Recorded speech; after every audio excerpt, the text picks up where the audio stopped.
Voilà, mesdames et messieurs, vous êtes dans votre émission Analyse qui vous permet justement de comprendre l'actualité. Le gouvernement annonce la diminution du prix du litre de carburant à la pompe, 89 500 francs guinéens dans les jours à venir. L'annonce a été faite hier lors du Conseil des ministres. Le président, en compagnie de tous ses ministres, ont fait cette annonce. Aujourd'hui, en tout cas, beaucoup de citoyens sont en train de regarder cette actualité. Et vous, rapidement, quelle est votre réaction sur cette diminution Moi, de 500 francs? Je pense que c'est une bonne nouvelle. C'est une bonne nouvelle pour les populations, pour la Guinée, même si c'est petit, mais je pense que c'est une première. On n'avait jamais assisté comme ça au respect du principe de la flexibilité des prix des produits pétroliers sur le marché international. Je rappelle simplement qu'il y a une baisse drastique du prix du baril de pétrole sur l'économie internationale, donc dans l'économie internationale plutôt. Et aujourd'hui, le gouvernement respecte cet engagement d'activer la flexibilité. Et aujourd'hui, le baril se vend à moins de 50 $. Et donc, qu'on vende en Guinée à 9 500, ça fait par exemple, si vous prenez 10 litres, si vous deviez payer 100 000, vous payerez désormais 95 000. En économie, il ne faut rien minimiser. Une économie de 5 000 francs, c'est une économie. Maintenant, par rapport aux difficultés quotidiennes des populations, malheureusement, ça ne changera pas grand-chose. Voilà. Alors, Jean Mougou, pour vous, est-ce une bonne nouvelle? Bon, dans le fond, on peut penser que c'est une bonne nouvelle. Mais c'est à se poser la question que quelle va être l'incidence. On apprécie bien qu'il y ait une réduction de 500 francs le prix du Vous voulez litre. dire que ce n'est pas une bonne nouvelle? Bon, on voudrait que cela ait des incidences, des conséquences sur le panier de la ménagère, que ça ait des conséquences sur les coûts du transport, ou bien que ça ait une incidence sur les coûts de la marchandise. Vous savez, c'est des secteurs liés. Donc c'est à cela qu'on va vraiment apprécier la mesure de la décision. Mais quand même, on apprécie l'intention du gouvernement d'essayer de réajuster le prix à la pompe en fonction de ce qui se passe sur le marché international. Mais vous faites une appréciation avec des pincettes, on ne comprend pas. Oui, est-ce que le transport va baisser? Alors, droit au but. Est-ce qu'en diminuant de 500 francs le litre du carburant, le transport va baisser? 500 francs, c'est de l'argent. Oui, c'est comme il a dit, c'est quelque chose. Mais quelle est l'incidence sur les coûts du transport? Quelle est l'incidence sur le prix des marchandises? Pour vous, aujourd'hui, cette diminution n'a pas sa raison d'être? Non, la diminution a sa raison d'être, mais elle est sans effet. Sans effet. Sans incidence d'ailleurs. Voilà. Parce que que vous partagez l'avis? Écoutez, je pense plutôt... Vous appréciez et je lui, pense, par contre, je pense, assez d'équations je pense que ça aura forcément un impact, même si ce ne sera pas un impact économique. Vous savez, l'impact économique est appréciable. Je rappelle, pour le cas de la France, par exemple, on a augmenté de 0,50 € le prix du litre de carburant à la pompe. Ça fait 4 500 francs guinéens. Et vous avez vu tout le mouvement de contestation que ça se levait en France avec le mouvement des Gilets jaunes. Donc je veux dire que 500 francs, c'est certes petit, mais ça aura son impact. Et je pense qu'il faut peut-être, il faut plutôt voir cette décision du gouvernement. Est-ce que cela va augmenter le pouvoir d'achat pour vous? Oui, dans légèrement. Le pays, 500 francs guinéens diminués de 10 000 francs. Légèrement. Qu'est-ce que cela peut changer? Légèrement. Moi, j'ai une lecture pas comme les autres. Je pense que par exemple, pour quelqu'un qui achète 10 litres de carburant, je précise toujours, s'il devait payer 100 000, il paye 95 000. Ça lui fait 5 000 francs d'économie. Je suppose que, en termes économiques, 5 000 francs, c'est pas une petite économie. Hein. Donc, je pense qu'il faut plutôt voir cela comme étant une petite mesure de soulagement, mais au fond, ça ne changera pas grand-chose par rapport aux difficultés économiques de la population guinéenne. Finalement, est-ce qu'elle a sa raison d'être si... Oui, absolument, absolument. C'est le principe, le principe dans les accords par rapport au prix du baril du pétrole, c'est que quand le baril monte, on monte les prix. Quand le baril baisse, on baisse les prix. Mais si on fait une comparaison aujourd'hui, le prix du baril est à moins de 50 $. Oui, mais évidemment, la dernière fois, vous avez écouté le ministre des hydrocarbures, Zakaria Koulibaly, qui disait que la Guinée fait de la commande à 3 mois. C'est-à-dire que le pétrole que nous avons actuellement en Guinée est commandé il y a de cela 3 mois. Ce qui fait que les prix qui lui sont applicables ne peuvent pas être immédiatement applicables. Est-ce qu'on a cette capacité? On n'a pas de capacité. De réserve de 3 mois de carburant. C'est ce qu'il a dit.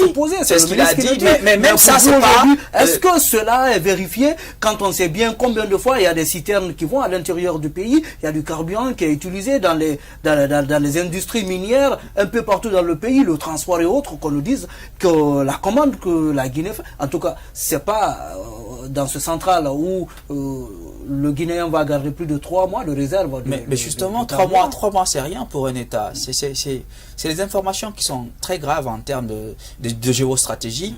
Normalement, ces informations ne devaient même pas être livrées à la place publique, mais malheureusement, ça a été dit. Je trouve qu'un pays normal doit avoir minimum 1 année de réserve, M. Traoré. On ne badine pas avec...